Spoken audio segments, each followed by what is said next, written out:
If there's a mistake, please let me know. We'll be happy to make any corrections on that.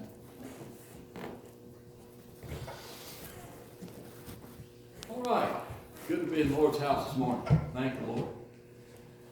Anyone like to share a testimony of your grace? We don't have anyone for specifically, right? Okay. All right. Okay.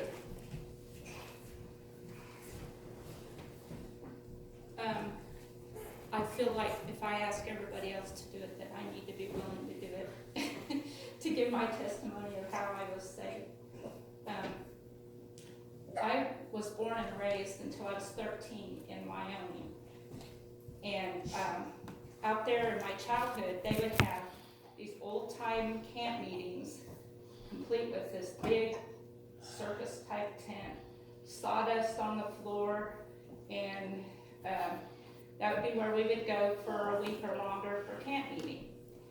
And we would have evangelists come and preach the word to us. And I can remember that I felt under conviction for my sin in these camp meetings. And I was only 6 years old whenever I asked Jesus to forgive me for my sins and to cleanse my heart. And I can remember that I just felt it seemed like the world was brighter and my heart was lighter, and there was just a really big change in my life after that, and it just felt so much better because that burden of sin had rolled away, and I had his peace in my heart, and I didn't have to be afraid of going to hell or something like that, but Jesus came in and gave me that peace. Praise. And then on down through my life,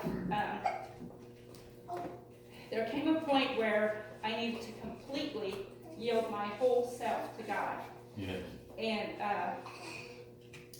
it was kind of difficult for me because one of the things that God was asking of me was, well, let me back up a little bit. I used to think that women preachers were taboo. I did not have much use for women preachers. Well, one thing that God required of me was to say, are you willing to be a woman preacher? He wasn't necessarily calling me to do that, but he was asking me if I'd be willing to do that, if he required it of me. And I had to say yes before I could fully commit my life to the Lord and him come in his fullness and sanctify me. And it was a very difficult struggle because I had quite a thing against women preachers. Well, it's kind of funny because both of my husband's grandmas were women preachers. But anyway, it just came to that point that I had to say, yes, Lord, this is what I would be willing to do because I wanted his fullness so bad. I have never preached a sermon except one time in all of our ministry, and that was because if there's any way possible, I would ask if he would get sick like on a Sunday morning and couldn't preach, I would get a deacon or somebody else like that to do it. But anyway, but I've never really had to do it, but the Lord required that of me just to see if my will would be submissive to his, I think was the whole thing. And I'm thankful that I finally got to the point where I was willing to say, yes, Lord, if that's what you want, I would be willing to do it. And I'm thankful for the peace that he gave me most of all.